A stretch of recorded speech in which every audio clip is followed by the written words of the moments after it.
देखिए माँ जी, ये साड़ी देखिए, ये साड़ी कैसी है? अरे बहू, ये तो बहुत ही ज्यादा अच्छी लग रही है, एकदम चटक लाल है, लाल। हाँ माँ जी, अच्छी तो हो गई, पूरे 2000 रुपए की है। और ये देखिए माँ जी, ये साड़ी मैं आपके लिए लाई हूँ, बताइए कैसी है? हाँ बहू, ये भी साड़ी बहुत अच्छी है।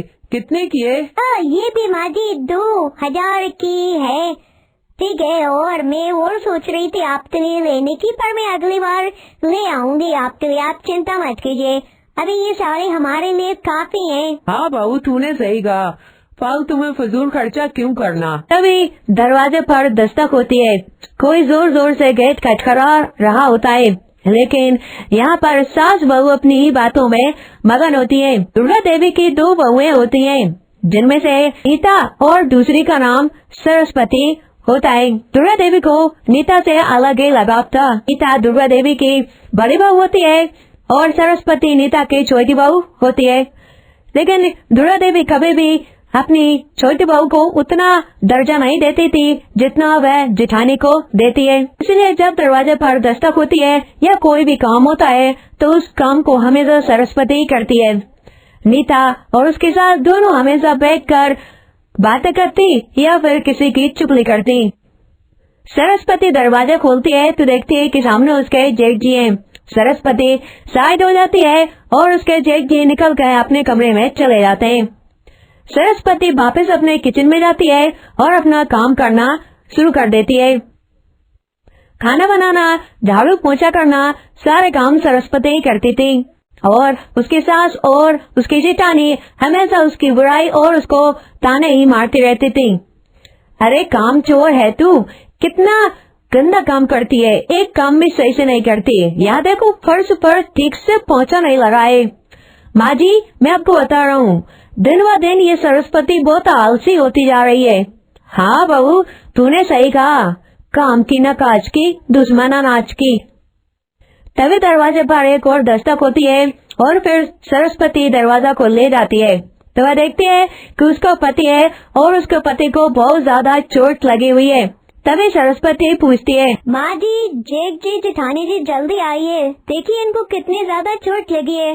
हाँ जी, आपको ये चोट कैसे लग गई, बताइए मुझे। कुछ नहीं, क्या बताऊँ, काम करते वक्त मेरा पैर फिसल गया और मेरा माथा पत्थर पर जा लगा। अजी, आप काम देखकर क्यों नहीं करते, आप देखिए ना कितने ज्यादा चोट लगी, हाथ से भी कितना ज्यादा खून बह रहा है। सरस्वती का पति मनोज मेहनत मजदूरी करता था, वहीं उसकी जेठानी जी का जो पति होता है वह एक अच्छी कंपनी में नौकरी करता है और थोड़े ज्यादा पैसे कमाता है। इसलिए दुर्गा बाई नीता को ज्यादा वैल्यू देती है और उसकी छोटी बहू को ज्यादा वैल्यू नहीं देती है। तभी थोड़ी देर बाद ही डॉक्टर आते हैं और सरस्वती के पति का यानी मनोज का इलाज करते हैं और कहते हैं, देखिए इनके पैर और हाथ में बहुत ही गंभीर चोट आई है, असर हड्डी तक हुआ है, ये अब भारी सामान नहीं उठा सकते। तभी उसकी जेठानी मानी मन सोचती है, क्या काम नहीं कर सकता, भारी सामान नहीं उठा सकता? अरे तो क्या हम पालेंगे इसको और इसकी बीवी को और उसके बच्चों को? नहीं जी नहीं, मैं ऐसा नहीं होने दूंगी। अगर ऐसा हुआ तो मैं इनको घर से बाहर निकाल दूंगी। हाँ, कुछ दिन ऐसे ही बीत जाते हैं। मनोज की तबीयत अभी भी ठीक नहीं हुई होती है। मनोज के लाचार होते ही सास और उसकी जेठानी के सरस्वती पर अत्याचार और भी बढ़ जाते हैं। वह दिन भर उसको ताने मारती हैं और उसको खाना बनाना और हर काम के लिए कहती हैं। वह सारे काम करती है लेकिन फिर भी वह उसको अनाप शनाप बोलती हैं और ताने ही मारती रहती हैं। सरस्वती इधर आओ, ये देखो कैसा झाड़ू लगाया है तुमने, सारा कचरा यहीं पड़ा हुआ है। दीदी उड़कर आ गया होगा, इसमें मेरी क्या गलती है, आप भी तो लगा देते। आखिर आप और हम इस घर की बहू हैं, आपका भी उतना ही हक है जितना कि मेरा। क्या कहा तूने, बराबर का हक है? तेरी आजकल बहुत जवान चलने लगी है। एक काम कर, तू अभी तेरी बेटी और तेरे पति को लेकर यहाँ से निकल। एक तो मेरे ही टुकड़ों पर पल रहे हो, ऊपर से मुझको ही आंख दिखा रही है, मुझको ही जवाब दे रही है। चल निकल, अभी इस घड़ी निकल। उसकी जेठानी ने सास को पूरी तरीके से उसके काबू में कर लिया होता है। सरस्वती की तरफ न उसकी सास होती है न उसका जेठ होता है। मजबूरन उनको उस घर से निकलना पड़ता है। सरस्वती अपने पति मनोज और छोटी बेटी कंचन के साथ वह एक झोपड़पट्टी में आ जाते हैं। सरस्वती, ये सब क्या हो गया? मैं तुमको एक अच्छी जिंदगी देना चाहता था, लेकिन यहाँ तो हमारे रहने के ही लाले पड़ गए हैं। ऊपर से मेरे हाथ और ये टांग का ये हाल हो गया। समझ नहीं आ रहा मैं तुम्हारा और अपनी बेटी का पेट कैसे भरूंगा। मुझे तो बहुत चिंता हो रही है। अजी आप चिंता मत कीजिए, कोई ना कोई रास्ता निकल जाएगा। मैं हूँ ना, अभी मैं जिंदा हूँ, आपका ख्याल मैं रखूंगी, आप चिंता मत कीजिए। उस दिन के बाद से सरस्वती हर रोज कोई ना कोई काम देखने के लिए जाती है, लेकिन कोई काम या तो उसे समझ नहीं आता या सैलरी बहुत ही कम होती है। एक दिन की बात है जब सरस्वती उदास मुंह लिए अपने घर की ओर लौट रही होती है, तभी वह रास्ते में देखती है कि सड़क किनारे बहुत सारे ठेले लगे हैं, जिनमें से कोई अंडा बेच रहा है, कोई भुर्जी बना रहा है, कोई मटन का ठेला लगाया है, तो कोई पास्ता का ठेला लगाया है। तभी उसको एक सुझाव आता है।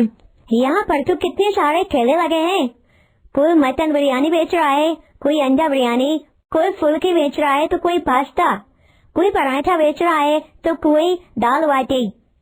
क्यों ना मैं भी कोई ठेला लगा लूं, इससे ही हमारा घर का गुजारा होने लगेगा। देखा जाए तो इनकी घर की कमाई भी अच्छी हो रही है और इनका घर भी अच्छे तरीके से चल रहा है। क्यों ना मैं भी कोई ठेला लगा लूं, शायद हमारे भी दिन बदल जाएंगे।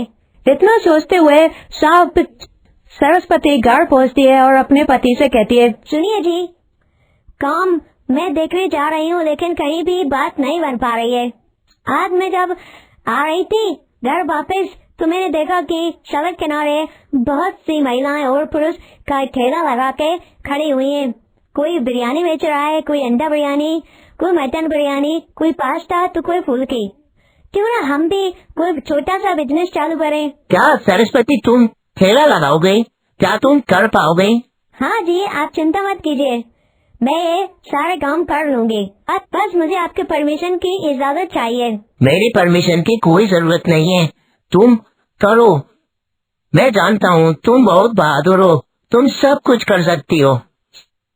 लेकिन सरस्वती, नया ठेला खरीदने और सामान लेने और सारी चीज खरीदने के लिए पैसे कहाँ से आएंगे? सारा सामान लेने के लिए पैसे का इंतजाम कहाँ से होगा? अजी आप चिंता मत कीजिए, ये देखिए माजी ने मुझे मूर्खाई में सोने की बालें दी थी, मैं इन्हीं को बेच दूंगी। इनसे जो पैसे आएंगे उनसे हम अपना बिजनेस करेंगे। हाँ ठीक है, लेकिन तुम क्या बेचोगी? आप तो जानते हैं मुझे मैगी बनाना कितना अच्छा तरीके से आता है और मैं कितने प्रकार के मैगी बनाना जानती हूँ।